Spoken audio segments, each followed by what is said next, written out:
We are live, I believe, and this is Peter Sound and Standing for Truth, a famous creationist. Famous. Right? Yeah. Well, it's an honor to be here. Yeah. It's Peter Sound. Thanks for inviting me. I'm excited for this program. So, okay. I affectionately call your channel Standing and Poop, which is why I put the icon up that I put up. I've heard some good ones. I should start a competition or something. Who can come up with the best? It's funny because I wasn't even thinking. I think when I started my channel a year and a half ago, I just wanted to upload random clips. I never ever thought of getting in there and debating and doing hangouts. I had no idea even how to do such a thing. But right. When it asks you like what you want your YouTube name to be, I just thought, I don't know, whatever, Standing for Truth. And then seems to have worked out well, maybe too well for the atheists because of all the little names they can give me. Yes. Standing for Lies. Heard it all. Well, you certainly are prolific. You're keeping us busy. Just trying to watch the latest content. I think that's your angle. We don't have time to comment on anything because you keep putting out something new. Well, I gotta keep you guys on your toes. You know, I guess you definitely are. I know this creation, evolution, theism, atheism, this controversy. It can take up a lot of time, but at the same time, it's fun. It gives us something to do. There's always something to study. Honestly, there's not enough time in the day with the amount of things I want to read, look up. I mean, if only I could if I had a watch, or I could just stop time, and just study everything and then start time again. But no, it's fun. It keeps us busy. Keeps me focused. So you're very anonymous. Yes. When did you make that decision? So good question, actually. I wasn't anonymous at first, but then I started with my job. And surprisingly, I don't know why people take it to heart, but just being in like forums and groups and discussions and not being anonymous, I ended up getting in trouble because some of the opposing side was trying to cause troubles with my job, and it was a headache. So once I actually decided to start jumping into hangouts and doing debates and stuff, I thought, you know what, for the time being, it might be best to stay anonymous, because back then I wasn't even really known, and I was, there was issues. So yeah, that whole there is a whole group like G-Man and whoever he's fighting against on the atheist side. They're kind of scary. And they do they get a little death thready, and it's like, the thing is, I got a family to feed, you know what I mean? And with my career, my education, it's a job that requires registration. And if there's any issues every single year when it comes to registration, I have to explain myself, and it's a headache. So, because to be honest with you, I wanted to do discussions and debates through I'm used to public speaking and things like that, so I have no problem being on webcam, going with my name. But yeah, you're right. There's most of you guys that we chat with, there's nothing to worry about, Yeah. But there's just that 1% that they seem to want to mess with your personal life. So that's really the only reason, I worry about that. I think I've doxed myself a number of times because I keep not switching the account and stuff. So I'm pretty well known, and a real casual search, you can find out who I am. And I'm a little older. I've got a consulting career. It would be a problem for me, I guess, if I went to work in North Carolina again, like for Wachovia. Basically, it would be a problem for me to have been involved in this stuff. Really? I would probably get fired. Yeah. Oh yeah. Yeah, I couldn't say the word atheist in Charlotte, North Carolina. No way. Yeah, everybody say, don't say that too loud. Be quiet.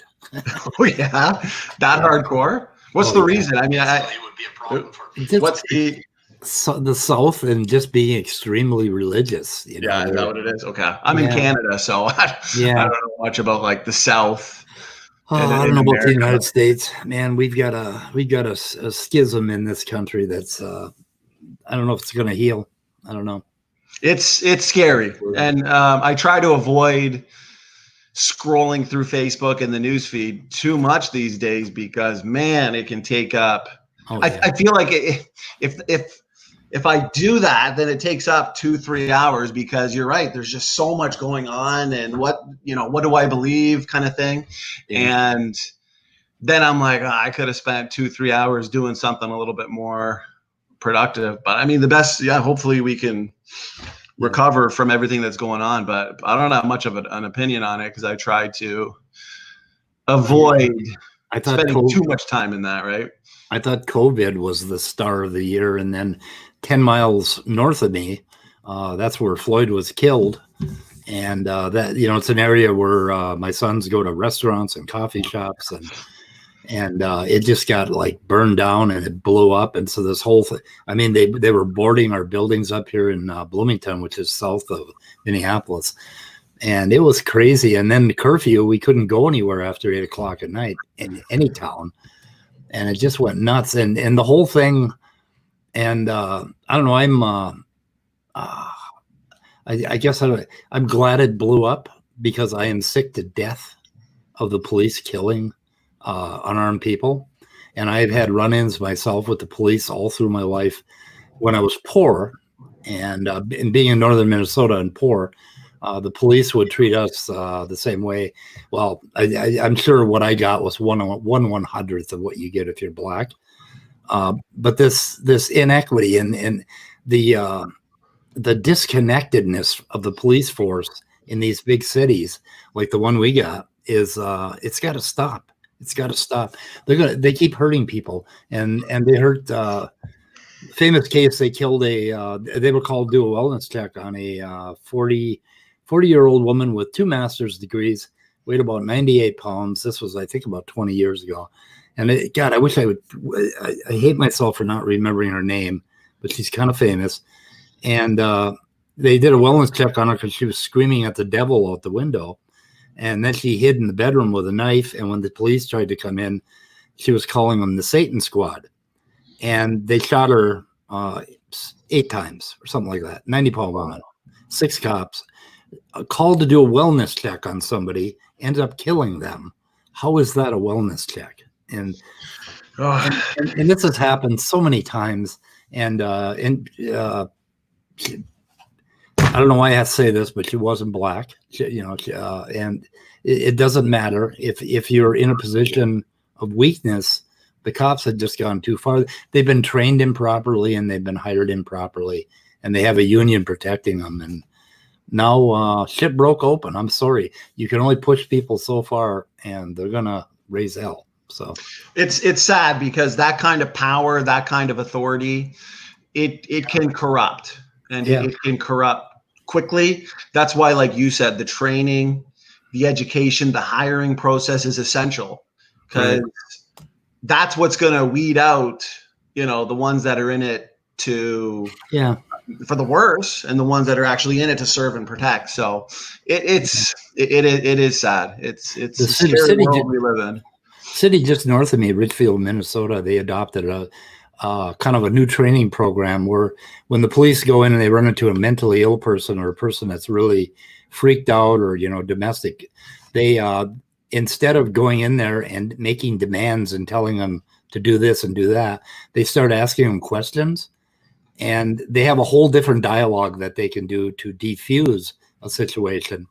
And what I've seen with police is that they turn the heat up on a situation immediately. Like I got stopped for expired tabs about a year ago. Here I am, a white man in a Cadillac, and I got away with my expired tabs for 9 months, right? Driving around 9 months. If I'd been a black guy in a Pinto, I would have been pulled over in 3 seconds. But anyway, they let me go. But finally, the guy saw me and he chased me into a Sam's Club. And this is after the Castile shooting, right, where he told me he had a gun in the car. He had a carry permit. I have a carry permit, and I had a gun in the car in the door panel. And I had this cop. I got out of my car, and he started screaming at me get back in your car, get back in your car. And he comes up to me with his hand on his gun. And he starts yelling at me and saying, "What's up? What are you doing? What's up?" And I had trained myself. You don't have to voluntarily tell him that you have a gun. If I told him I had a gun, he probably would have killed me. So you only have to tell them if they ask, if you have a carry permit. But I have gone over it with myself. I want to put my hand on the wheel. I am not going to, I'm trying to calm him down. But he had me so agitated that I was like wanting to jump in my glove box and look for him because I was certain I'd bought my tabs, right? I mean, it was ridiculous. He turned the heat up on a expired tab. I was certain that I'd gotten the tabs a year before, but of course it was the year before that, and I remembered it. Right. So I was arguing with him. So he actually let me go. But God, it freaked me out, at how much heat he brought to a simple traffic violation. Right. That's just right. Like, oh. Anyway. Well, it's as you were saying. It's COVID, right? Coronavirus. Now this. Yeah. Now it seems like a lot of people are forgetting about the coronavirus, and now this is the big talk. And then it just makes you think, wow, we're in June of 2020. What's next? Yeah, and we got thunderclouds out there. I told my son we're going to get like massive tornadoes and maybe even a hurricane in Minnesota. That'll be next. Oh, who knows? Hopefully not. Hopefully not. But okay. I've got a confession to make there, Speed. So, true story. Yesterday, I was making breakfast for the kids. And I'm an evolutionist now because I can't deny the evidence. I started peeling a banana for my daughter, and my daughter is only 3.5, right? And she made the statement that monkeys love bananas. And it made me realize, you know what? Bananas, monkeys, we share 50% of our DNA with the bananas. I mean, exactly. That's it. My daughter figured it out. She's 3.5 years old. So, well, I'm part of the team. Part of the team, my man. She's pretty smart. Pretty smart to figure that out. Must be all the Paw Patrol or whatever she's watching must have taught her that one. So. Yeah, well, your kids, when you're not looking, they go to the secret evolutionist channel and they get indoctrinated over there. So if you knew that. Well, that's why for myself, when I raise my kids, I definitely want to do my best to show them both sides and not just one side. What's that? Not just one side, I hope. Yeah. Right. No, exactly. Not just one side. And that's kind of how it was for me. Like I was introduced to both sides, but not just like a straw man version of say the other side. And by the other side, I guess I would have to say common descent. Because for me personally, when I see, or even when I'm in discussions with a lot of evolutionists, I find that they're underutilizing what is oftentimes your best lines of evidence for common descent, right? Yeah. Do you find that? I mean, yeah, there's a lot of people debating it that probably don't know enough to debate it. I don't know. There's that whole thing about your best evidence for evolution kind of drives me crazy, to tell you the truth, because I guess if I had to actually answer that question, if you waterboarded me, I would say the best evidence is molecular biology. But that's a pretty big field, right? There is, but anybody that starts coming up with this, this one gene or this one thing, or on both sides, and I will accuse your side of the very same thing. There is no one little tiny paper or piece of evidence that is going to decide this thing, right? And so there is no best evidence for anything, really. I agree. There's just a lot of evidence for a lot of things. So. I think it's just like if I get that question, what's your number one best evidence for biblical creation, right? And I know you don't subscribe to that, but still, it's the same thing. It's like, well, there's not just one single piece. There's a lot of different lines of evidence that would corroborate onto one conclusion. Just like the theory of common descent, there would be, and that's kind of why I emphasize, multiple lines of evidence. Because you're right, it's not just if you look to some of, I would say, the better debaters, maybe the more knowledgeable on some of the evidence for evolution, like Dr. Herman Mays, for example, you know your stuff as well, Conspiracy Cat. Yeah, he will point out, Herman Mays will point out that it's not just one gene tree, for example. He's looking at a number of gene trees and signals in these gene trees, whether he's looking at hierarchies in neutral variation or highly conserved mitochondrial DNA proteins. And he's pointing out that they all converge on one conclusion, that conclusion being universal common descent. So it's those types of evidence that I would present to my kids and show them both sides, right? Hey, listen, here's what they say is the best lines of evidence, multiple lines of evidence, because those are the ones that I've struggled with and have done my best to study thoroughly and also either come up with a better explanation or a lot of observations we see. I mean, you'll probably agree as well. I don't know, but a lot of observations we see can be explained multiple ways. Like, the sky is blue, therefore creation's true. Like, no, evolution would say the same thing. Creation would say the same thing. So, well, the big problem with metaphysics is that there are an infinite number of ways to explain any world. There are an infinite number of worldviews that will explain the world that we're in. Right. And that's why it's very difficult. But asking for the single best piece of evidence is like looking at one of those gigantic log jams in a river and asking which is the best log for the log jam, Right. It could be that you have one that if you pull it, everything falls, but it's not likely. It's likely every log contributes.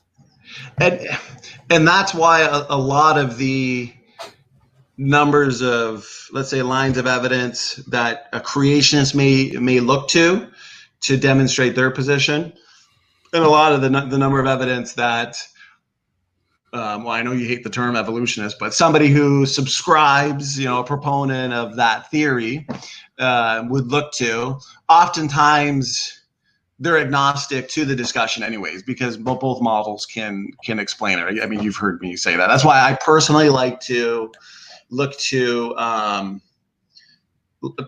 data points that can distinguish or differentiate between the two models that we're at least discussing. So as I would put it, you can make any shit up to make it all make sense. Like, for instance, I could say that everything was created last Thursday and everything that's happening right now is evidence for last Thursdayism. And I can make a very good case for it. So, but I mean, I'm sure you guys are really good at making shit up, and I really appreciate it. That's why I tune in so much. Hey, listen, as long as you're having a good time and we're giving you something to do, but I think it comes down to, because yes, you could just make stuff up all day, every day. You're right, and there are a lot of crazy hypotheses out there where that's exactly what's going on, right? But that's kind of how you do science. You run into something you don't understand, and then you start poking holes in it with hypotheses, and you basically make shit up, and then you've got to go ahead and try to investigate to find out whether or not it holds water. And if you're lucky, what you made up will be falsifiable, and you can either eliminate it or you can keep it on the table, one or the other. So, I mean, it's kind of an art, and there's a lot. But the thing about being an evolutionist, I don't think I ever was until you guys came along and made me one. Let me explain that. There you go. We accomplished something. Yeah. Well, let me explain that. It's like I had a lot of things that I did not understand, and in a way, because I didn't understand how something worked, and in particularly, I did not understand embryology and morphogenesis, and I couldn't understand how an animal could possibly mutate and develop a different kind of limb or body plan or whatever. So I was not really an evolutionist in the sense that you guys say it, until you kind of forced me into, well, for one thing, I spent a year and a half on embryology and morphogenetics and convinced myself that it could work. But I sort of had to review, am I for this thing or against it? And turns out I am. So you guys make evolutionists. Okay, Most people that study this. Are you saying we help somebody like yourself and other individuals who are a little bit more open-minded to, I don't know. I guess, critically think about maybe what you're choosing to subscribe or believe? No, just the opposite. We're all scientists are critically thinking all the time. They just don't think about, do I believe in evolution or do I believe in abiogenesis? They're working on these, little problems, and it isn't a good idea to become closed-minded. It's a good idea to just work on these little problems and never make a decision that you're in one camp Oh, I get what you're saying. But then when you guys came along with creationism, and the name of the series is "Daddy, Why Did God Make Young Earth Creationists?" I am the little kid asking the question, why in the hell would you guys believe in this stuff? And then I have to go and examine my own beliefs. But the thing is, I never had to before. I mean, it was just sort of a given that we don't know exactly how things happen, and we're trying to find out. And there is a mechanical, naturalistic way to explain most things. So that's what we're searching for. So I don't know if he did us any favors by pushing us into this hard and fast, I'm an evolutionist. But right. And I mean, I can't identify with being an evolutionist. That's why I like, who said it's like being a gravityist, I'm not a gravityist. Well, I'm kind of a gravityist. I don't know. I guess one would say, in response to that, gravity, we've got a lot of empirical evidence for. We've got observations for. The theory of common descent, on the other hand, the question is the evidence as strong for that of something as gravity? I think it comes down to, well, you kind of pointed it out earlier. You come up with a hypothesis. You come up with a hypothesis or multiple hypotheses, and you test it, and you try and falsify it, and you repeat those experiments, and then hopefully come to accurate predictions. So that's why I feel, because you say, Daddy, why did you make young Earth creationists? Why did you choose that position? I personally do believe that currently, now all throughout history, during this, as this controversy was going on, which hasn't been that long, but especially in the Duane Gish days, Henry Morris days, for example, the evolutionist camp would accuse young Earth creationists of not making testable and falsifiable predictions, not putting forth hypotheses where they have predictions flowing from it, right? But I do believe, and I'll get your opinion on it, I do believe currently, especially in the realm of genetics, and you've heard me say it before over and over again, I believe it's in genetics where we can actually answer this question finally. Darwin knew nothing about genetics, where we can finally answer this question regarding ancestry. And I oftentimes point out that it's a question of universal common ancestry or limited ancestry. Because I mean, if I can demonstrate that one form of life, let's say humans, for example, are not related to any other form of life, well, that really does demonstrate a form, at least, of biblical creation. So I think it comes down to the testable prediction. I believe in genetics right now. That's where the creation, and I assume you're not going to agree with that, but that's where I believe the creationists are actually currently winning, because it seems like we're the ones. I'm trying to figure out what prediction you guys have actually made, and whether or not you verified them. And I cannot, for the life of me, figure it out. I guess I could read Jensen thoroughly, and Sanford and all the others, but I mean, as far as I touch into it, I don't see any firm and solid predictions. But we can debate about that. That's we don't want to go down your favorite term, rabbit hole, on that one. I don't believe you guys have made any really good predictions. I really would love you to clarify that in one of your videos, like clarify an actual prediction that you made and tell us why it has been found to be true, like particularly about African, basically genetic diversity versus the rest of the world, or something like that. what has actually been predicted. But I don't want to challenge you in this conversation, okay? So don't get distracted by that. This is more of a friendly dialogue, and yeah, just sort of an overview of our differences and the reason that I believe in it. Well, the reason I believe in evolution is twofold. It's because, for one thing, I'm screwed because I don't. I have philosophical reasons for not believing in any God. I'm not one of those Austin, Texas experienced atheists that say I don't have sufficient evidence. I actually believe I have a justified belief that there are no gods. So I have no other way that this could have happened other than to have happened naturally that I can imagine or think about. But that is not the force.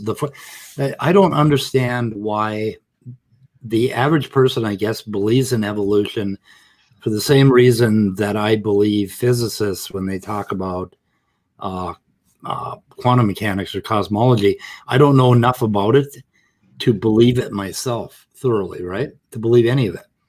I mean, but with genetics and biology, I have dug into it, and with molecular biology, I've dug into it. Fields, right? And I put those little logs together in that log jam, and I have something that floats, in my mind. So I have enough belief points, and I'm guessing that you don't. And that's why you and I believe differently, because we're coming from a different set of data. Okay. Well, it's kind of as, and I kind of like the way Brother Salvador points out. I think he pointed it out in his discussion with Ron on how, they're really looking at the same data points. And what's funny is it seems like you and I are both fascinated with genetics, with I guess the specific functions and complexity of our DNA.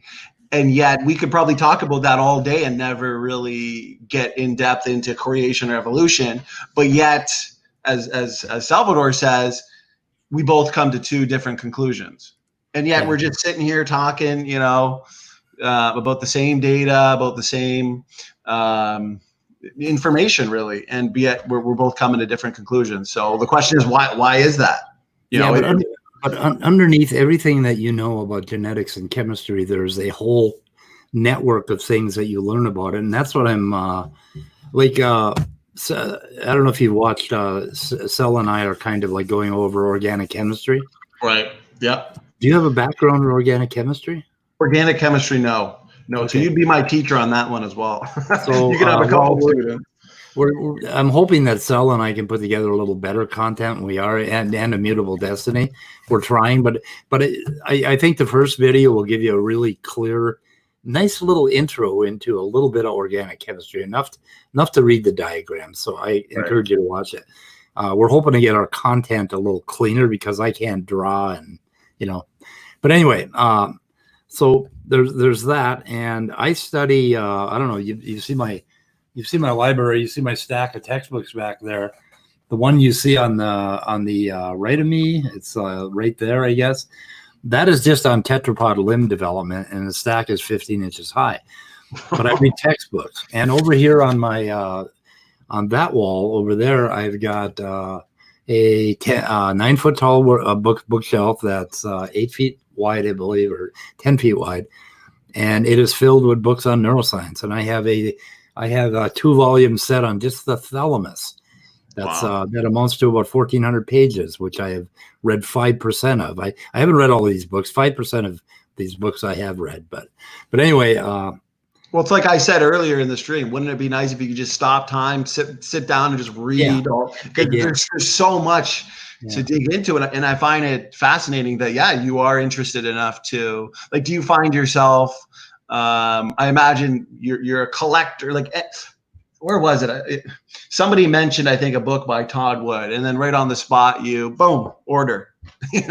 So it's like, and I've got somebody mentioned this, and yep, boom, I bought it. Boom, there you go, and it's at your doorstep within the week.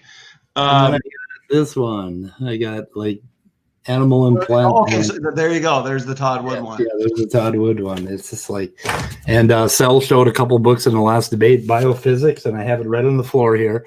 It happened to be right in front of me when he showed it on screen, and yeah. But I get up every morning at about 3:30 to 4 a.m. and I spend about 4 hours studying intensely, studying some sort of scientific textbooks, mostly genetics textbooks and things like that.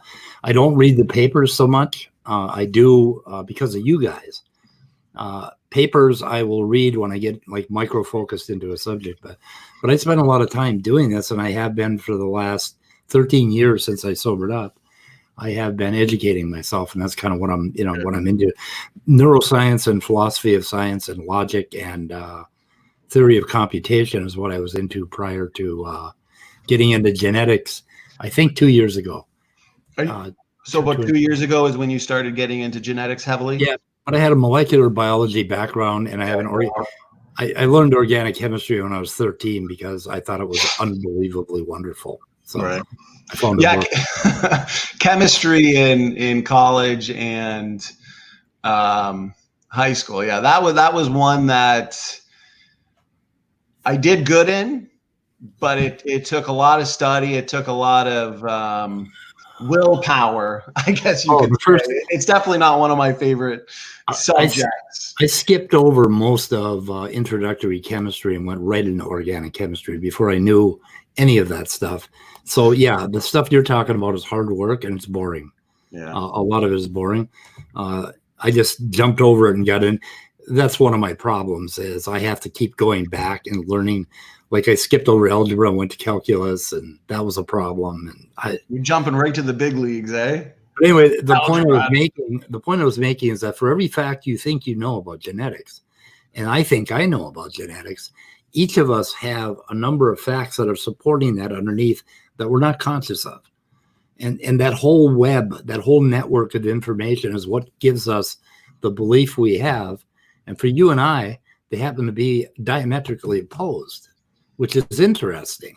It means that we have a whole different web of knowledge underneath that we're referring to, and we end up with this belief, right?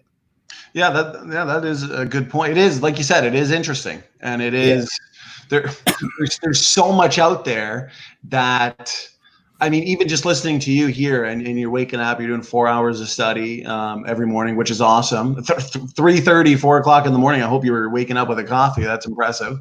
I have a little kitty cup, and there you go. There you go. That shows confidence.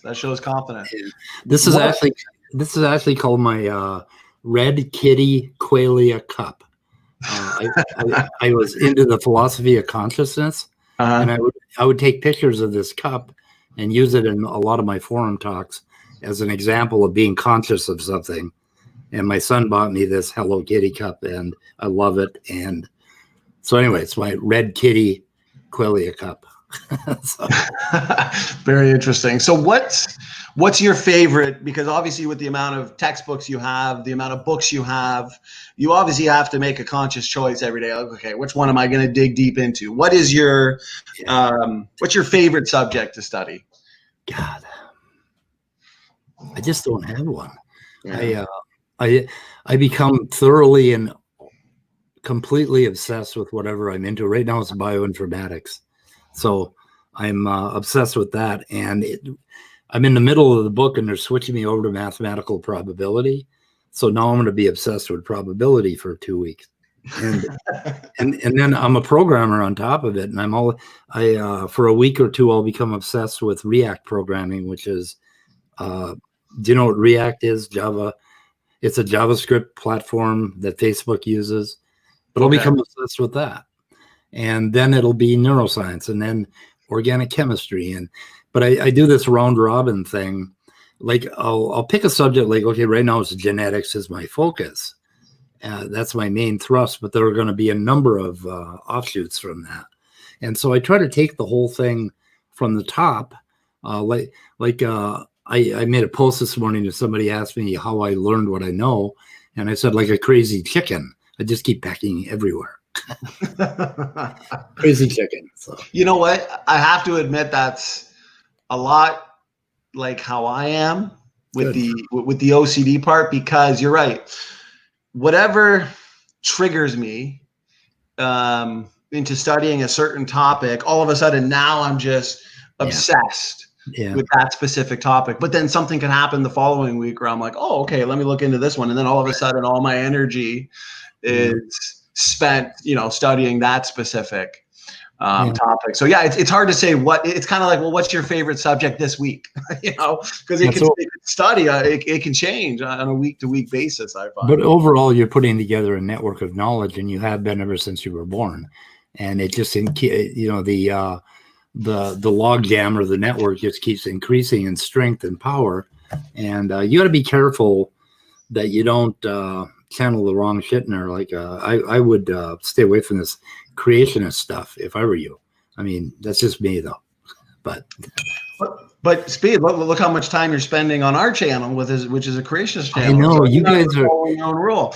You guys are creating a monster. You're incenting me to fact check you. We've created you, and I have just begun coming after you.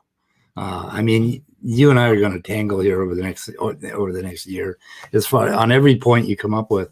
But it's just that I enjoy talking with you, so I have no problem with. I think I'm hoping we can stay going to talk to you. So I'm hoping we can stay friends no matter how much I smash you. Put it this way: I've got family and friends that have opposite views than I have, and you should see some of the Christmas get-togethers. And you know what? At the end of the day, we're fine. We're hugging. Because for me, especially in like big get-togethers and things like that, I don't mind getting into those deep technical discussions. But the point is, no animosity when it's through, and I'm not one who likes to hold grudges. So even if like in a moment or even in like the comment section where something might look a little bit heat, I've noticed in comments or live feeds, people can, and I'm guilty of this as well, you can come off a little bit more aggressive than you are in person or over live audio, right? Yeah, because when you're confronted one human to another, and you like Nephilim, I thought I was going to dislike him greatly, and I ended up I just love the man. There's something about him that I find to be gentle, and I like him, but I just so violently disagree with him. It's just, even more so than you. I mean, I think it was your conversation with, because I remember seeing you in the comment sections. It must have been Modern Day Debate, maybe T-Jump Debate. I seen you in the comment sections, and I get tons of comments every day, challenging me and my views. So I just thought maybe you're just another one of them keyboard warriors, as you'd call it. Then all of a sudden I seen you on Neff's channel, and you were kind of calling me out, calling Raw Madar, which is fun, right? And at that point, it sparked an interest. I'm like, okay, let's get together. Let's have some friendly back and forth discussions. But it was your first conversation with Neff on, I think, geology and flood and whatnot. And it was a respectful talk. I enjoyed it. So I was like, and I didn't know enough about what I was talking about. And I just got a view of him and a sense of him as a person. And if him and I were neighbors, we would become good friends. But I don't think that's going to be the case with Raw Matt and John Maddox. I'm going to go after more seriously. Sal Cordova, I love that man.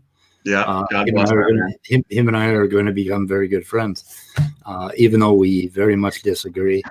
It's really interesting. I guess it's down to personalities, that sort of thing.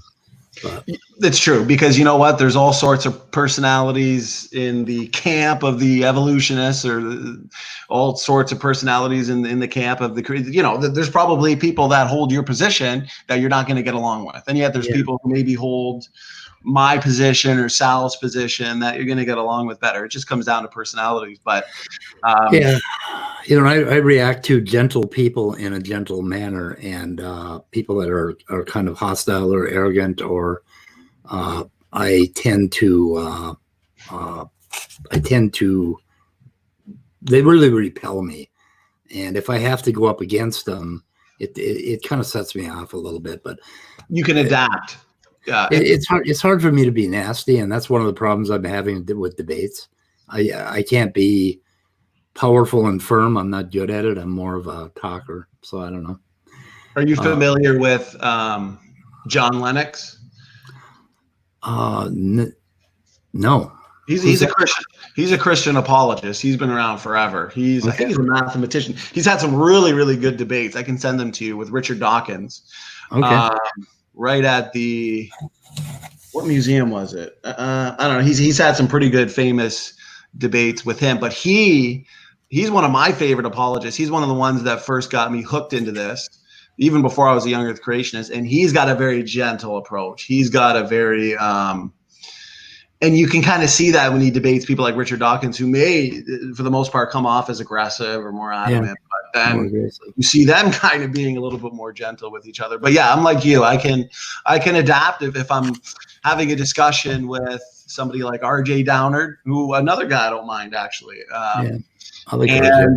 Maybe it'll be a little bit more heated than different debates or discussions. But yeah. Well, if we pull off this debate with Sal Cordova, and I think he wants John Maddox as a partner. We're supposed to go on modern day debate, but I suggested you. I'm not sure how it's gonna turn out, but basically, I apologize in advance. I'm going to try to become more aggressive in debates, particularly with you. So Speed, yeah, you know what? It's like an art. Yeah. And a lot of the times with a debate, I mean, for me, I like to watch debates objectively. I've always loved debates, even before I was a young earth creationist. I mean, I've just delved into all sorts of topics, and I've always looked to debates. And you're good. I will admit when, let's say, the position I hold loses, because a lot of times it is about convincing the audience. Maybe it's about putting on a show, and it's about being confident. Yeah, a lot of the time somebody can be right, but if they're not adamant or there's no conviction, in their position, then, they might come across as the loser in that debate. So you do kind of you got to have a form of aggression, but like you got to adapt too. If your opponent is more meek and gentle, then you can kind of do the same thing, but that doesn't mean you don't have to be confident in your approach, right? Yeah. You said before you became a young earth creationist. When was that? How long ago was that? Good question.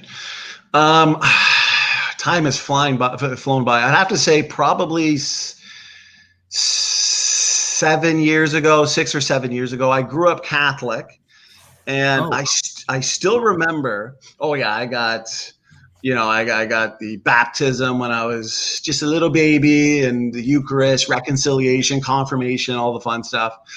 And when I was in high school is kind of when I started to question it a little bit, especially because I remember sitting in religion class it must have been grade 10 or 11.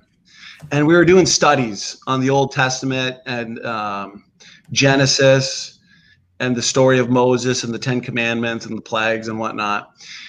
And I remember asking specific questions about those stories, and my Catholic teacher pretty much insinuated that these are just stories, these are just meant to be symbolic metaphors, they're not real. And for me, I kind of thought, and that's all I heard of at the time, so I thought, okay, I mean, he seems like the guy who's educated in this, he must be right. But I thought that was kind of weird at the time, because when I read the stories and when I learned about them all growing up and just going to church and stuff, being a kid, I was like, okay, this seems like historical accounts, but now my teacher here is telling me that no, these are just kind of stories and, meant to be symbolic. So that's when I started to kind of venture off. And when I went to college, I didn't really have a position either way.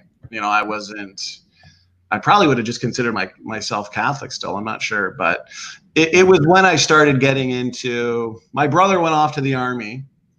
And he had the same mindset as me. I mean, we were pretty worldly, whatever. We were going out, having fun, partying and stuff. He's the one, and I'm not even kidding you when I tell you this. He was in the Army for years, but we'd have conversations nearly every single night for an hour. He converted to young earth creation. And I thought it was the craziest thing. I used to say, what are you talking about? You know, in school, they taught us these are just stories. And are you telling me that, you know, Noah would have brought all these animals and all the dinosaurs and all this kind of, and we argued, I'm not even kidding you, for a year straight, every single night for an hour. I was you know, I was being the, oh, you were right. One would say. You were right once in your life. Guess I walked right into that one, eh?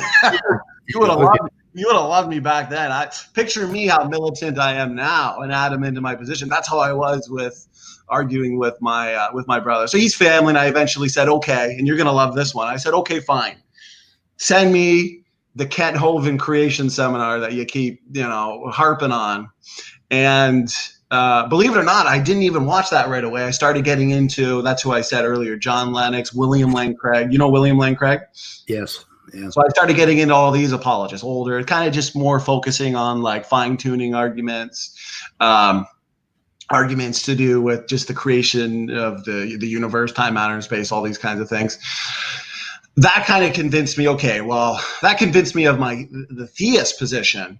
Then I started delving a little bit more into the old school Kent Hovind debates. I think I must have spent 6 months watching every single debate.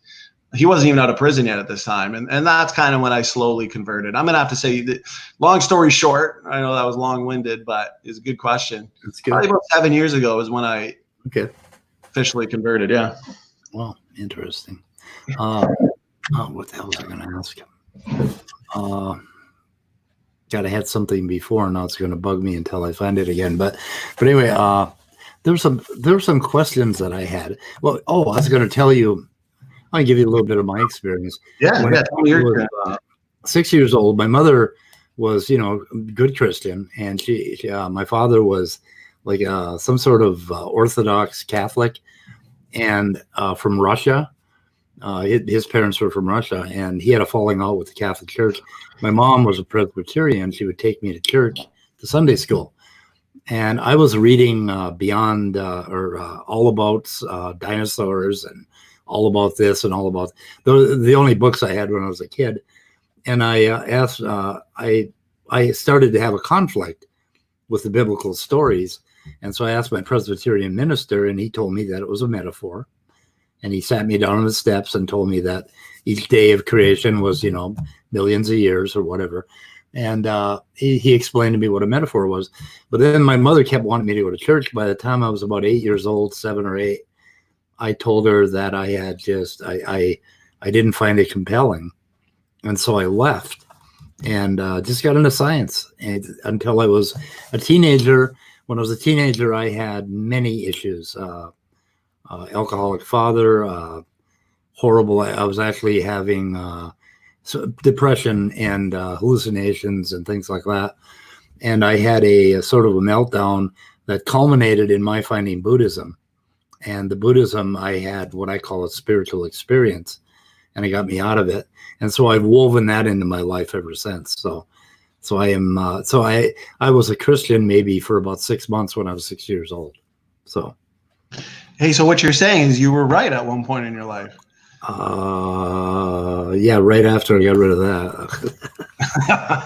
Well, it's funny. Yeah. I walked into that too. Thank you. Yeah, see, there you go. Right. It's like we planned this beforehand. It's like I used to be a big wrestling fan, WWF, WCW, NWO. Some of my friends that don't, they're not invested in the creation evolution debate. They're just kind of agnostic. Right. They'll laugh at some of the debates I have and things like that. Right. And they'll say, like, it's just like WCW and, you know, exactly. where you guys kind of like your friends before you go live, and then it's kind of like, okay, let's have a good show. Let's make it look like we hate each other. You know how fake wrestling is. But one thing you said sparked something I said real quick, Mike. Okay, that's what it was. Because with dinosaurs, I was always fascinated. And you know what? It was grade 9. We had a project, and I didn't even associate this at all with. And we don't have to debate this topic. This is just an anecdotal story, but I didn't associate this at all with evolution at that time. I was, I just assumed evolution was true. I was kind of turned off in high school because of See, to me, when my Catholic teacher started telling me that these are just stories, in my mind, I thought, okay, you know what? If these are just stories, then the Bible's probably not true, because it doesn't sound like, it literally sounds like it's giving a historical account, what it at least believes is a historical account. So I kind of just didn't really put much more thought into it. But regardless of the point, I guess I was agnostic at this point to the issues. But I was fascinated with dinosaurs, and I was fascinated with the topic of living dinosaurs, like the Loch Ness Monster, and all of these stories you'd read about like dragons in the past and in history and legends and stuff like that. And I just thought it was cool. And I remember doing a speech in high school on that topic. I remember standing up there and just fascinated by it, you know, going over all the accounts and sightings of the Loch Ness Monster and stuff. So when I actually became a young Earth creationist, I was already kind of interested in all that. At that time, I was interested. If you looked at my library of ancient alien books, you'd laugh, because Chariots of the Gods back in the day. I don't know if you've read that book. No. Okay, it's like the most famous. I've obviously turned from all that stuff, but I found that interesting. So when it came to like the dinosaurs and the Loch Ness Monster and all this stuff, when I actually became a young Earth creationist, that kind of just fit in nicely, because I was already interested in that. But just an interesting story that your question kind of brought up a lot of funny memories. So it's interesting that we both had the same experience with being told that it was a metaphor, that they were stories, and you and I took away very different messages from it when we were young. The part of the transformation I went through with Buddhism was finding a guy named Ellen Watts in a book called Beyond Theology, which explained Christianity and some of the Bible and some of the transition to Jesus in a way that made a lot of sense to me. And the stories do make sense, and I do believe that there are, you know, sections of that book, which I know little about, and I want to ask you about it, that make really good sense for human living, for lives, for spirituality and things like that. So anyway, we went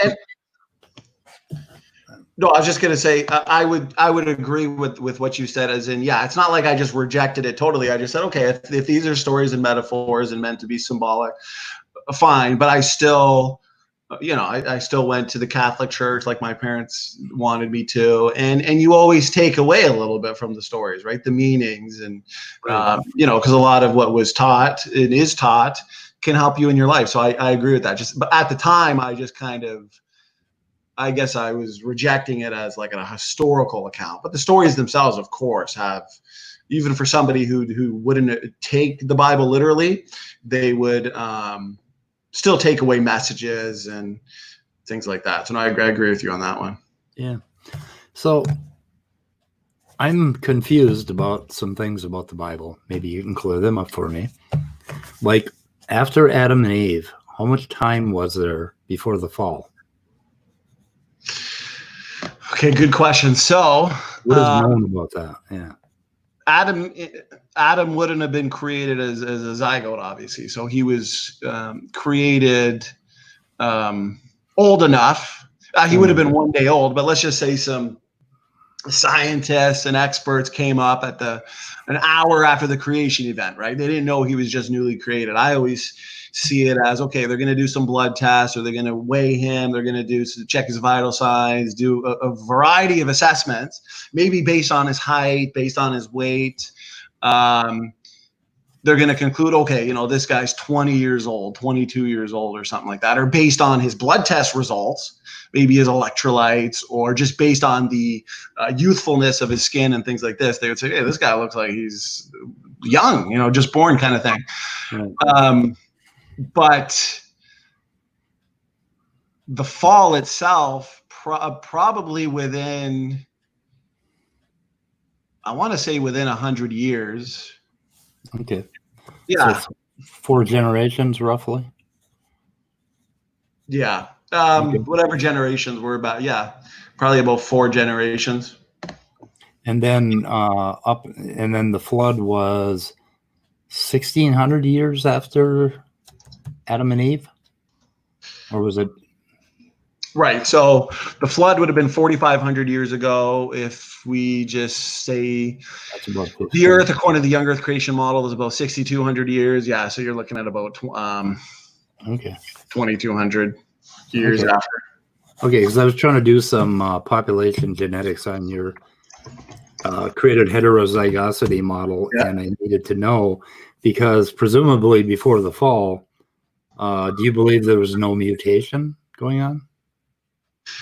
But before the fall, I would believe that, yeah, because mutations being, let's say, analogous to a typographical error in a text, the error part wouldn't have been present in God's original creation. So no, I don't believe that. I believe mutations and genetic mistakes, for example, errors in the replication process, yeah, that would have happened due to the fall. But God, in his foreknowledge, if you're familiar with that theological concept, he would have known that the fall would have happened. And that's why we look to mechanisms in our genetics that we would say require forward thinking, right? Redundancy, other redundant related mechanisms, for example, that help with, or else, yeah, Adam and Eve and their kids may have gone extinct within the first few generations if it weren't for a lot of these built-in DNA repair mechanisms. But yeah, go ahead, Mike.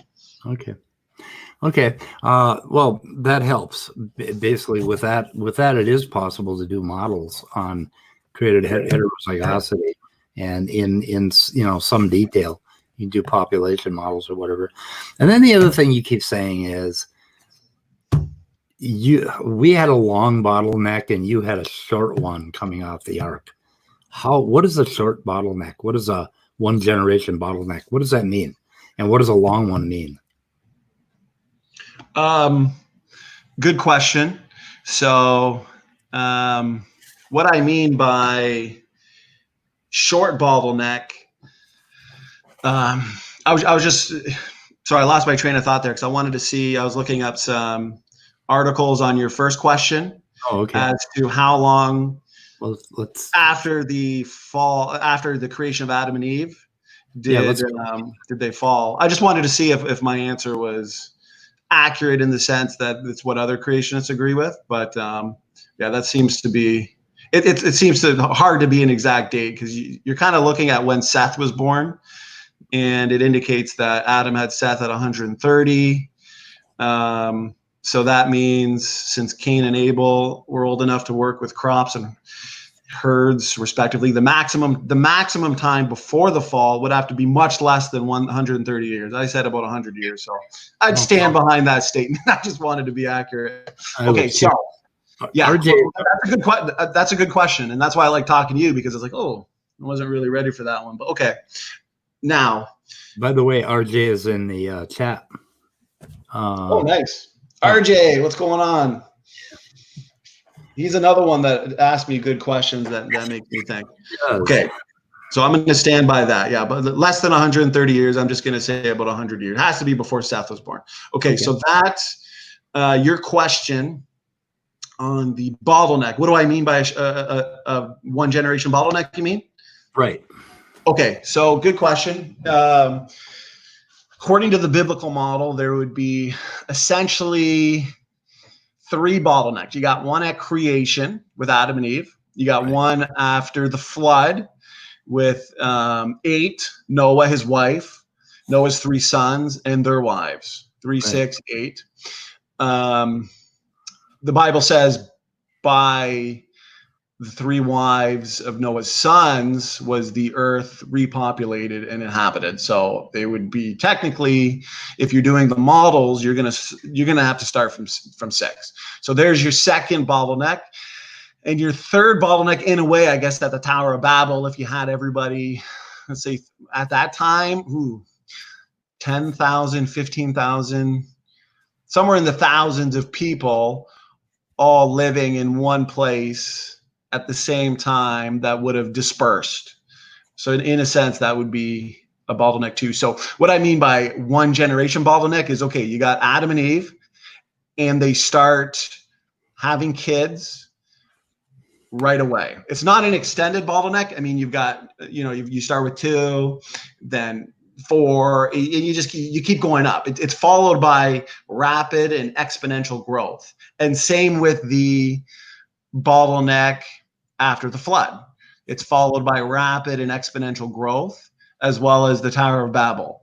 So when it comes to like the evolutionary out of Africa bottleneck, you've got, I get conflicting answers because you know what, which is understandable because how can you know exactly how much? But I've heard 2,000, 10,000 roughly was the bottleneck. But it wasn't like this 2 to 10,000 in the very next generation or the next even 100 generations experience rapid and exponential growth where you've got 100,000, now you got 500,000. They stayed between 2 and 10,000 for hundreds, maybe thousands of generations. Yeah, that's a part that I've never heard of, and I don't know. For a while, I thought maybe you thought they didn't like sex after they came out of Africa. I don't know, but no, I'm sure they enjoyed it. Well, okay, let me ask you then, because that's another question I find I don't really get a straight answer from, and I've searched heavily. How many generations was the bottleneck? You got a near extinction event that sends the human population at the time to between 2 and 10,000, let's say. How long did that populate? Because remember, it has to be, especially from the papers that I've read, and Francis Collins, who talks a lot about it, and Dr. Vanima in his book, Adam and the Genome.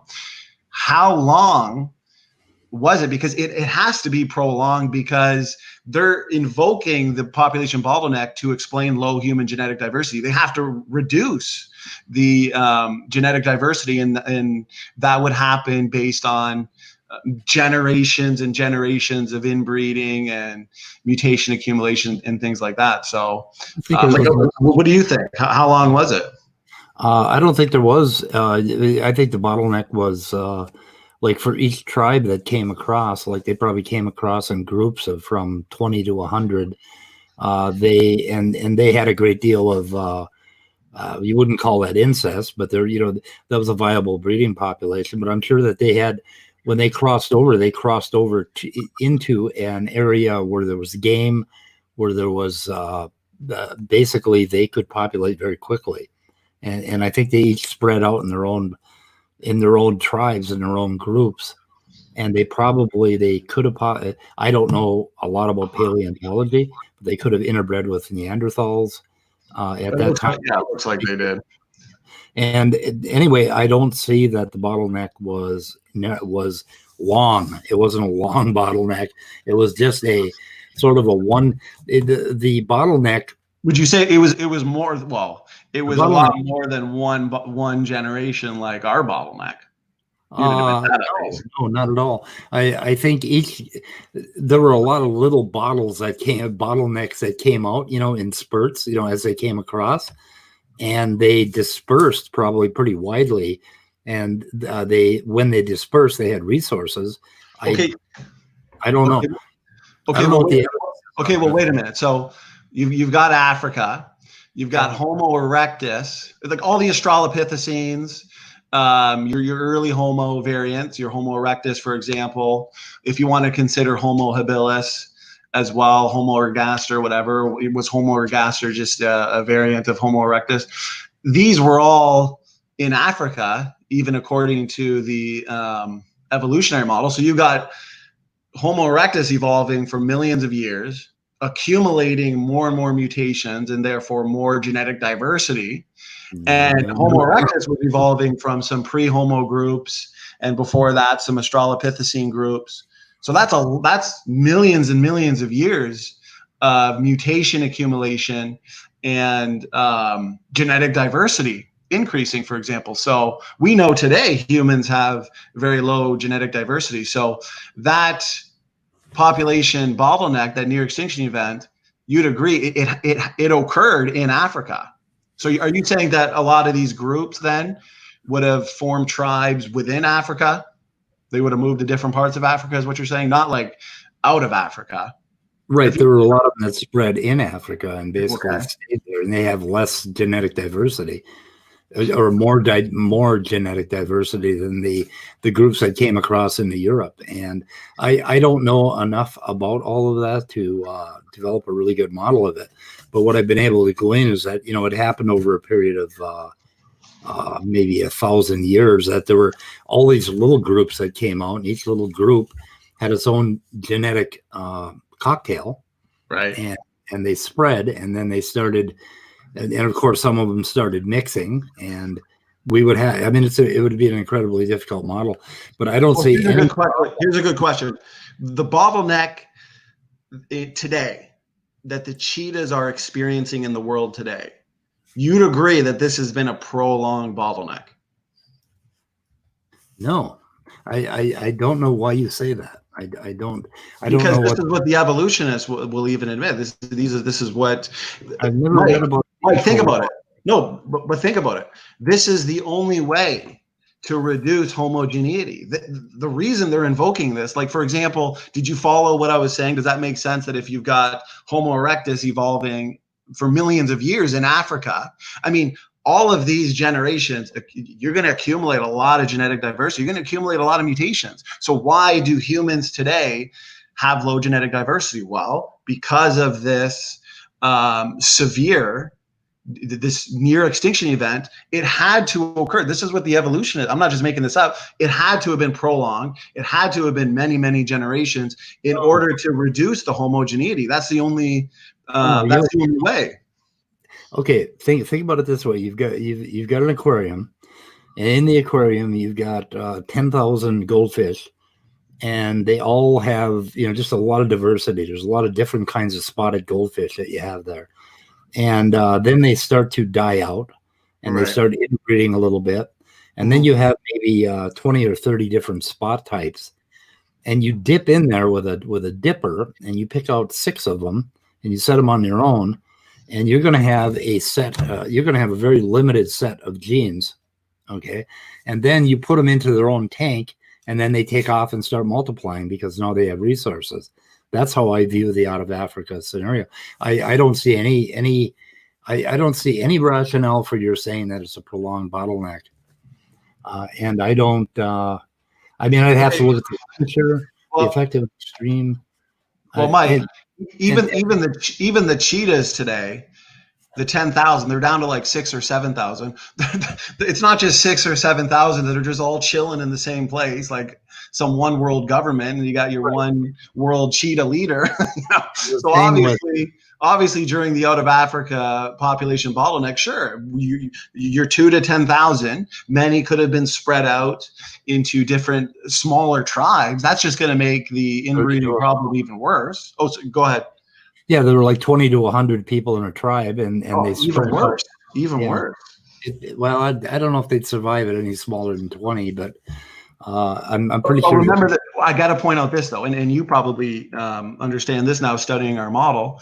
We see, the thing is, you can't argue again. I'm not saying you do, but a lot of people, they put forth arguments, but the arguments are not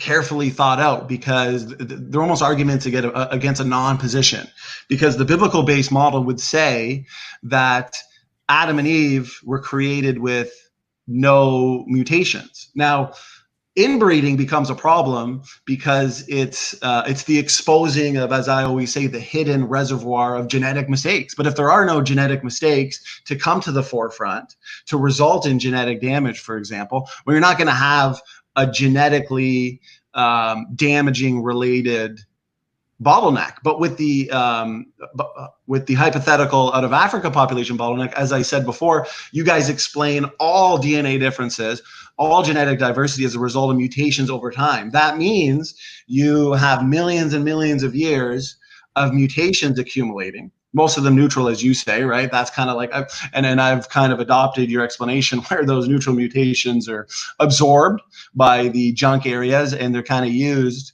as a hidden reservoir for evolutionary advancement in the future, right? They're kind of called upon when necessary. But you're accumulating all these mutations over time, and then all of a sudden, boom, this population of humans at the time, Homo sapiens, was reduced to just 2 to 10,000. Now you have all those mutations that have been accumulating for millions of years. They're coming to the forefront. Boom, boom, boom. They're popping up. They're leading to genetic damage like with the cheetahs today. Okay, you're using an argument that totally do not agree with it, this genetic entropy argument, and we're basically veering off the point with that, because I mean I could crush that crap. So we don't want to use that. That has nothing to do with it.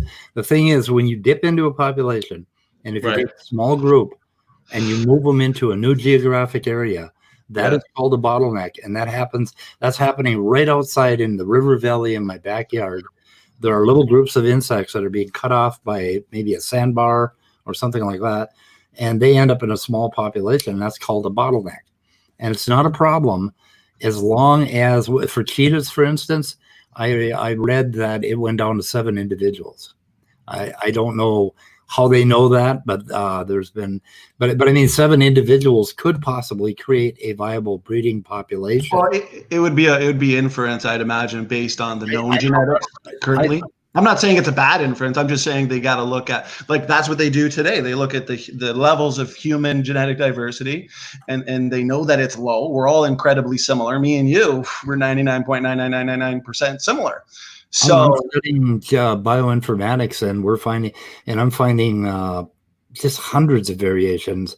Well, there are I forget how many million or 100 millions of genetic variations in individuals today because of our population size. Well, me and you have within our own genetics, we have about 3 million places, more or less. I don't want someone to come on and say, we got 2.8 million or something. Okay, more or less 3 million places where the copy we got from our mother, or the copy you got from your mother, differs from the copy we got from our father.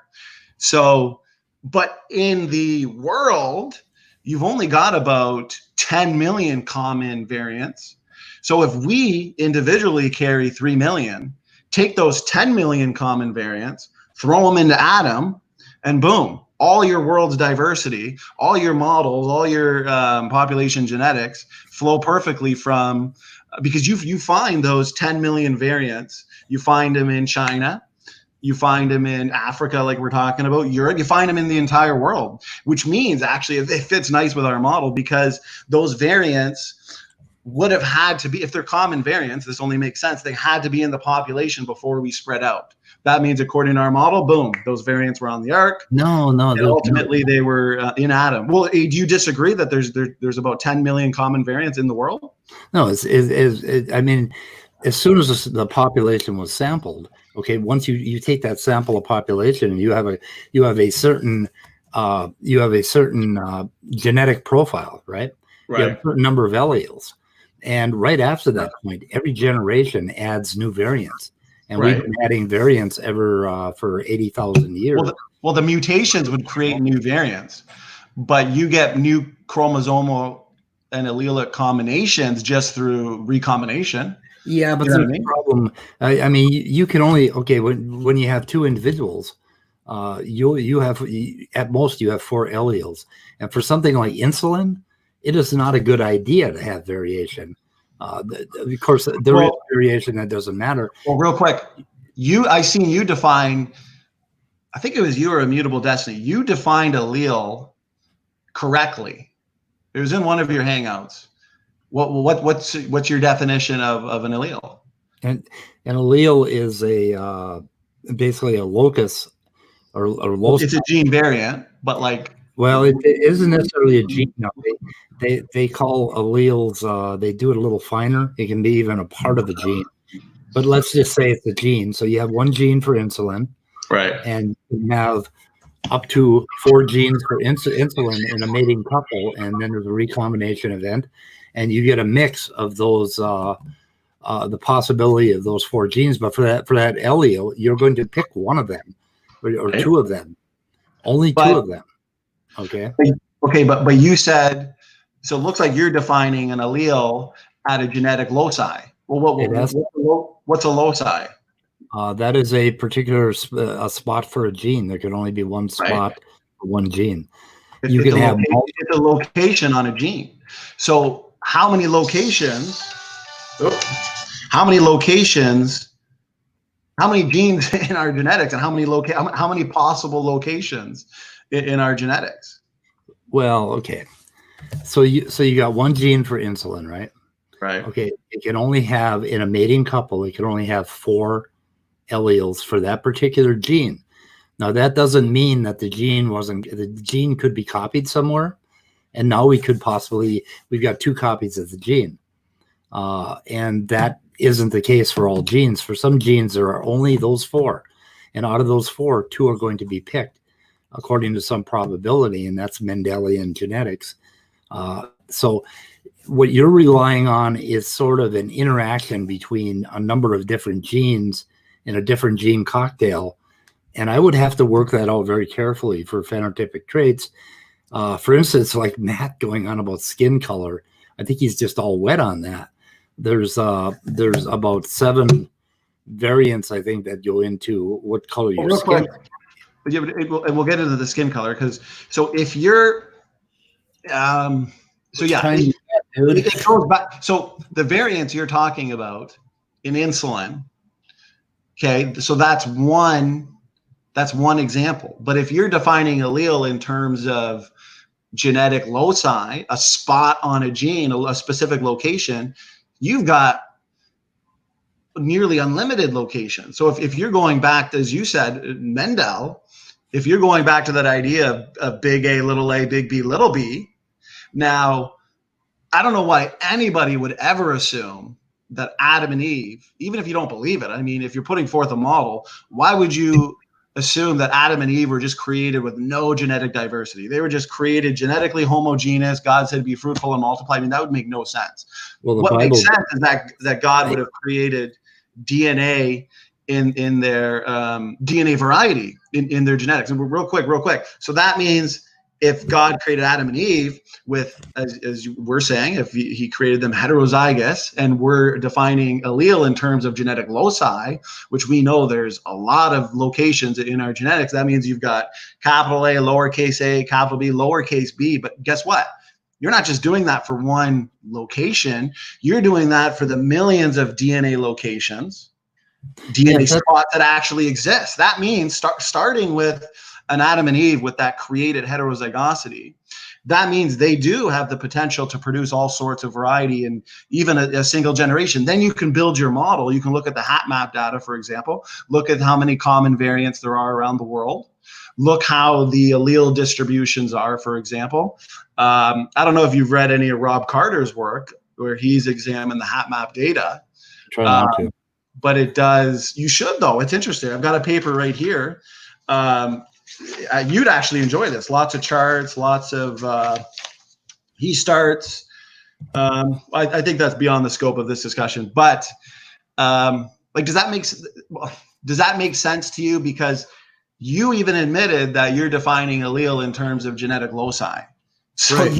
you have to apply that now to the millions of DNA positions, loci that actually exist in the genome. All of that's being reshuffled even in a single generation. Go ahead. We're talking about one trait or one protein, like insulin. There are only 4. There's only one loci of that one trait. Now you're talking about a combination of traits, and you're kind of hoping that there's a way for this combination of traits to create all this diversity. But I don't think that works. I think if you work it out for most, even raising collies, like the long nose of a dog, I believe was from a mutation, not a different combination of not epigenetics and not a different combination of genes. Well, it's not really that difficult, because what I like about you is you do have the accurate science, so you're easy to talk to.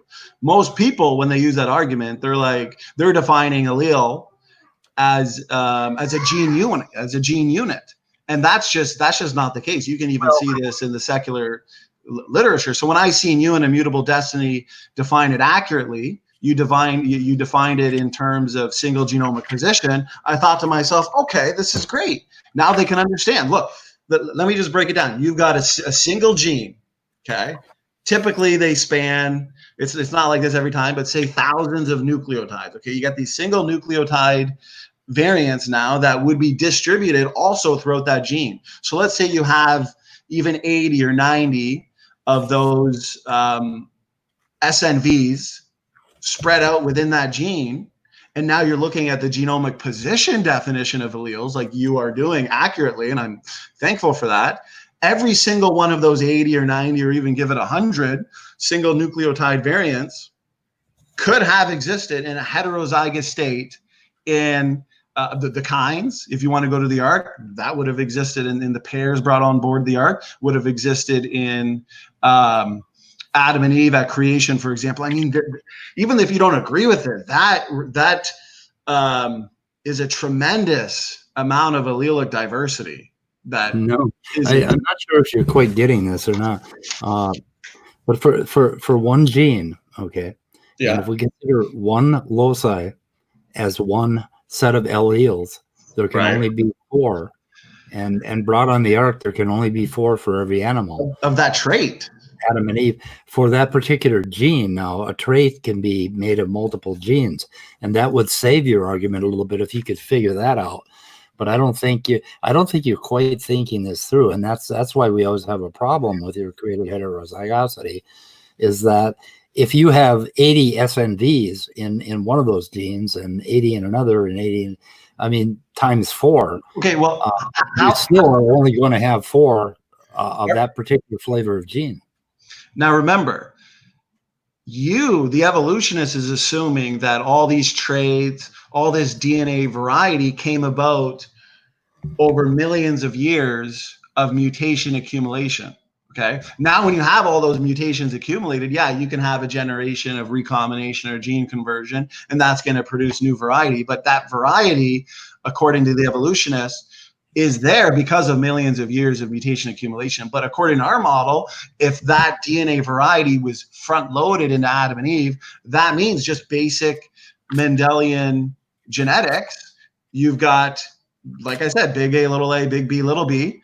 Those letters constitute different features and different traits. So yeah, you're pointing to one trait. How many millions of traits actually exist in the genome? Why do a family, why does a husband and a wife have a child who has red hair? But yet you see red hair was a trait that existed in that lineage 10 generations prior. That's because a lot of these traits are in recessive hidden form. So that means Adam and Eve would have had a multitude of traits at creation in hidden recessive form, just like we see. Even you look to pre-existing heterozygosity. We only accumulate 100 new mutations per person per generation. Everything else is pre-existing. Everything else is inherited. Correct? If that red hair is a result of one gene, then there can only be 4 variants, and those four variants can combine. You could have an A, and you can have, or as you like to say, an uppercase A and a lowercase a. You can have 2 versions of that gene. Well, because if you had if you had 2 uppercase A's, well, you're not going to have much variety there. That's homogeneous. So of course you want a lowercase a and an uppercase A, or a lowercase b and an uppercase b. And they're going to be slightly different. Like for insulin, for instance, or for one particular gene, you can have 50% of those. You can have 50% of it can vary SNVs on 50% of the nucleotides and still have exactly the same function, exactly the same trait. Okay, so it's not buying you a lot of diversity. The reason that we believe in it, and you mentioned that we use mutations as evidence for our evolution and for our change. The reason we can do it is because we deal with populations, and populations are going to be much bigger than 2 individuals. They're going to be usually around 1,000 to 7 billion or whatever. So I mean, you would need that large of populations, because in order to explain the diversity, in order to explain the traits, in order to explain the genetics we see in humans today, you would need a starting population of thousands. But that's, like I said, that's also, and I think this is where your the hindrance is, and it's understandable because that's your position. That's kind of what you hold to, but that's assuming that mutations are the source for all DNA variety. I'm telling you, if you look at these DNA differences, millions and millions of DNA differences that exist in our human genetics, if those were built in and front loaded, and we can figure this out, because a lot of times it was Emo who asked me the question. He said, well, how can we tell which one's created, which one's not? Okay, we just have to look at allele frequencies. Those that are common, those that are not disease causing, those that are functional, those are most likely the created ones. The ones that are rare, those would be the ones that are mutations, because those are the ones that are not common. Those are the ones oftentimes that are geographically specific. And I'll send you a bunch of these.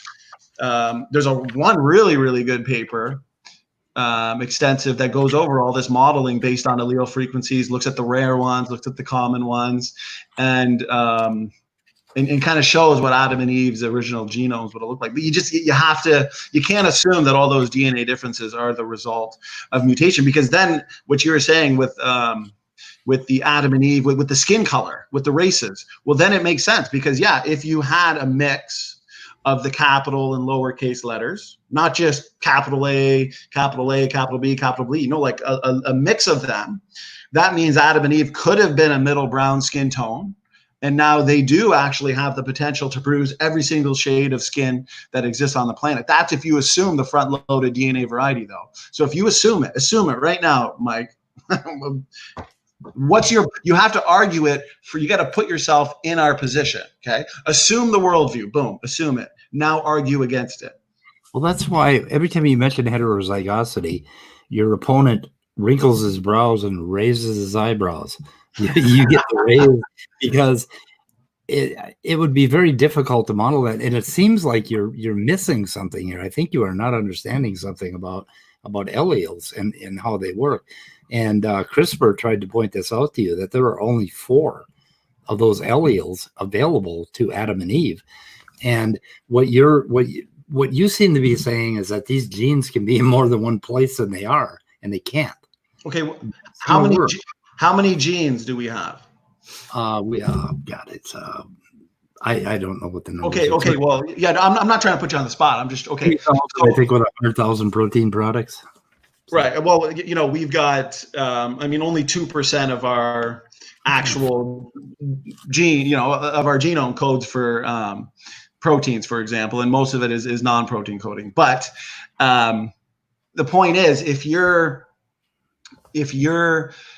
as you are, defining allele in terms of DNA position on a gene, okay, a DNA loci. Well, how many locations? Just give me a number. How 4. Many DNA locations exist in our genome? For one set of alleles, only 4 at most in a mating couple. You can't. Well, unless the gene is. But now you're contradicting yourself. So now you're defining allele in terms of gene unit. Well, what is it? Are you defining allele in terms of gene unit or genome position? The word allele means a difference at a loci, at one particular locus. Yeah. You have this. So how many differences? How many different? You could have millions and millions of differences in chromosomal pairs in the genome. There's a lot of DNA variants in the genome. All of the genes, but that isn't how you define an allele. An allele cannot mix any more than at that one locus. Right. But 4 types at most in a mating pair. You have to take that 4 possible variants at that loci. Now you have to apply that to all the millions of DNA positions that exist in the genome. I don't know why the 4 is. How does that work for one gene? For one trait. Okay, one trait is set up, by some cocktail of proteins, and I'm guessing, we could say 30 different proteins go into this one trait. Skin color, I think it's somewhere between 4 and 8 that go into one trait. Okay, so for skin color, granting you 8, you could have 32 variations, and it is possible that would work.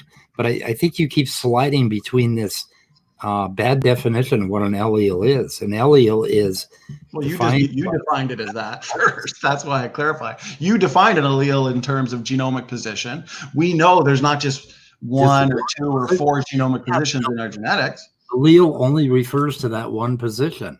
When you're talking about allele variation, you are talking about that one position. And you can only, in a mating pair, you can only have 4. Adam and Eve could only possibly have 4 for that one gene. Okay. Now, what you're saying, okay, let me try to steel man your position. In all of this extra DNA, this 98% that is non-coding, there are also all sorts of little widgets that basically all combine together to form this multitude of traits. And you're saying that basically all variation is a result of what was originally in Adam and Eve. You can do that, but don't talk about alleles, because you end up with that problem that we're talking about one locus, and you can only have 4 variants in Adam and Eve. Okay, no more than that. You have to correct that in your thinking. You have to get down with some paper and draw this out, because you're not saved by saying that, like for insulin, for instance, you're not saved by saying that there are 5,000 different places where insulin can vary. And that would amount to with insulin, I'm guessing that we have about 120 variations that would be called SNPs, single nucleotide polymorphisms. Are you saying in the entire population, like in the entire world population? You're not going to get that. You're not going to get that out of created heterozygosity. Of course, you're only going to get 4 of them. So. But that's why I said, if you look at how many family trees, okay, have been produced since. Well, let's start from the ark. How many family trees have been produced? How many mutations have been accumulated since Babel and that dispersion? So yeah, a lot of those variants are the result of mutations. Yes. That's why you have to look at allele frequencies to decide and figure out which ones are created, which ones are the result of mutations. And that's why you can look at the ones that are more common versus the ones that are rare. But real quick, because what you were saying, if you take the genomic position definition of alleles, is what I'm taking here, not the gene unit. We have to define it in terms of a single genomic position, but it has to be independent of its relationship to a gene. Okay, so if you expand this single example, this single gene example, we expand it throughout the entire genome. That is going to reveal an extraordinary potential for allelic diversity, even if we start at the ark, even just on the ark. Because in 2 diploid individuals, as you said, what'd you say? 4 genome copies exist, right? I just created a red flag, you just gave me a red flag. No, you can't do that. You can't do what you're doing. You can do that with a phenotype, but you cannot do that with alleles and with diversity. And I think you guys need to work on your model a little more seriously, because that's why we always wrinkle our brow and we don't know what the hell to say to you about created heterozygosity, because it just doesn't make any sense to us. No, you see, the thing is, you can even read secular literature where they're arguing over the single genomic position definition or the gene unit definition. And the fact is, the best way to define allele is in terms of genomic position. So if you have only 4 DNA base pairs that exist, now you have virtually every possible genomic position allele, which is far more than the 4 to what did you say, 48 gene unit alleles. Those are what have been present at, I don't know, maybe you haven't thought through the genomic position definition. I mean, you're the one that defined it as genomic position. Are you saying there's only 4 at a position? 2 in one individual, right? At how many positions in our genome is the question? A lot. For that one gene? No. Okay. For the insulin gene, okay. Yeah. You don't need, we're trying to say all of these traits. I mean, you're looking at traits for hair color, you're looking at traits for eyes, you're looking at traits for immune system, you're looking at, I mean, there's a lot of traits that exist in our genetics. That's what Mendel looked at with the, what was it, the pea plants? You know, he looked at dominant and recessive traits, and a lot of the traits are in recessive form. The ones that are in recessive form, you would say, correct me if I'm wrong, those are still the result of mutations over time. They're just in recessive form. Adam and Eve at creation would have had millions of recessive traits already front loaded into their genetics, just waiting to be revealed. Yeah, but all different traits. I mean, they wouldn't have had billions of combinations loaded for that one trait. Right. So your problem is the insulin trait. There's about 120, for example, that exist in the human population. The SNVs, right? Single nucleotide variants. Yeah. Right. Okay. Yeah. And I'm saying that the ones that there are that many of course, we're going to expect mutations over time. I mean, now we're probably just going into a circle, but I do want you to read this. I have it in front of me. Very, very technical. I mean, have you looked at the HapMap data at all? What HapMap data? Which one? Let me see, just real quick, because he's running which database models here. Can you send me some links to that stuff? You know, maybe we'll do a debate on this at some point after. But please provide me with some of your links to this Carter's work. And even the diet. I mean, I kind of like this respectful. I mean, we can probably go on forever on this, but you know what? That I'm glad we got into the. I know you're saying that I need to rethink some things. So I think you just need to rethink instead of just saying, okay, yeah, because you're the one who said it at first. You're defining an allele in terms of genomic position. You just need to now rethink. You need to approach the data now with that assumption and starting point. But I think on that topic, we've probably ran it dry. But here's one question that just came to mind because of what we were talking about. And not to put you on the spot here, I'm actually genuinely curious because these are certain questions that I've had for myself that I'm just like, man, how could I, because I want to assume the model, okay? And that's why I'll oftentimes point out like what I think is some of the best lines of evidence for universal common descent being nested hierarchies in highly conserved mitochondrial DNA proteins like cytochrome C. Why do all these genes form nested hierarchies? You know, I'm assuming the model, and now I'm going to try and argue against it with the model. You know, I don't want to argue against a straw man. So when it comes to, because you're talking about all these proteins, if you look at alternative splicing, which one single protein coding region of our DNA, and I find this fascinating, I've talked about this for years, can literally give rise to hundreds or even thousands of different proteins. I mean, this is far different than the one gene, one protein, one function from years ago in the 40s. How does evolutionary processes evolve such a thing? Like, what do you think? 100 is the max, and I think that's pretty rare. On average, I think it's 6 or 7.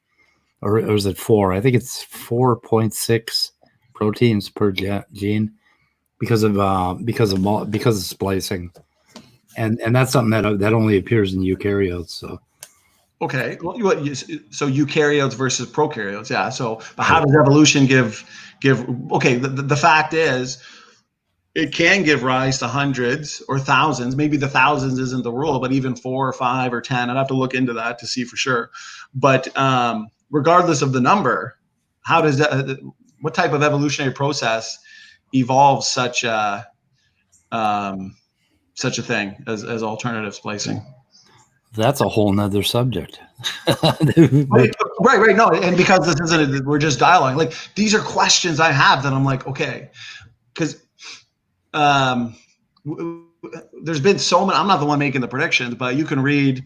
I'm sure you have it because you said you don't like to. I have it here. I should just put.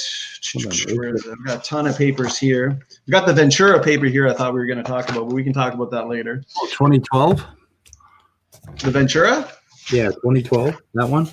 March 2012. Yeah, but real quick, have you read the one that I sent you by Jensen? And I know you don't. it'd probably give you a headache, but just do it for me. Recent functionally diverse origin of mitochondrial genes from more than 2,700 metazoan species. Have you read that paper yet, where he goes over the predictions on DNA function, even the neutral variation, the cytochrome C? Have you looked that over? Yes, I have. Yeah. You have? Yeah, but I can't remember too much about it. That was from last week or something that we did that. Not entirely sure. It's one of my favorite papers, because it's what has set me on, I guess, a lot of rabbit trails going into these things on DNA function. And it's just like even the redundancy, for example, that requires forward thinking, because natural selection, and I think I mentioned this to RJ and Erica. Natural selection works on the short term, not the long term, but yet we have all these redundant mechanisms. You know what I mean? Like, don't you think to yourself, wow, how did evolution build a spare tire? You know, every time I see a spare tire, I'm working on a car or something, I'm like, you know, evolutionists must look at this spare tire and think, look at this junk, look at this evolutionary leftover. No, that requires forward thinking. That's why that spare tire and that jack was put into the car in the first place. You get a flat tire on the road, boom, thank God you've got that extra spare tire. So what type of evolutionary processes evolve something like a spare tire? Okay, if you want to use cars, my first car was a '62 Chevy Super Sport with a high performance 327. You must have been picking up the ladies. We tried. We tried. They kept getting away. But anyway, if you can imagine an entire junkyard in your trunk, and then every time something went wrong with your car, you could go open your trunk, look in the junkyard, and find a little piece, hobble something together. Like when you talk about junk DNA, I don't think anyone ever thought it was junk. We thought it was a junkyard. And if you come from the 50s and the 60s of the last century, as I did, junkyards are places where you go to build a car. You know, they're basically, or where you go to modify your car. I look at the junkyard like the fossil record for the evolutionists. They're going to go and say, what is this? And what is this? You know, these must be leftovers from all our past common ancestors. I could go to the junkyard and probably build, I could line things up and build nested hierarchies and stuff. And I want to hear more about the car, what you're saying, but seriously, I am curious, what type of evolutionary process evolves that which requires forward thinking, like redundancy in our genetics? I'm just using a spare tire as an example, because that would be like a redundant element in a car, but we know it's not. It's there for a purpose. Like, what type of evolutionary process evolves such a thing? Got it. You know, car analogies really piss me off. But okay, I use the no, I can go further into this. Forget I use the car analogy. Oh, you got me going. Redundant mechanisms in general. No, you know. Let's do cars. Do cars. I like cars. Cars. Suppose I have a car made out of Lego blocks, basically. That there are 1,000 different kinds of blocks, 1,000 different Lego blocks, and in my trunk, I have this system that keeps, throwing them together and turning them around, because I'm going over a bumpy road, and it keeps knocking them together and forming different combinations.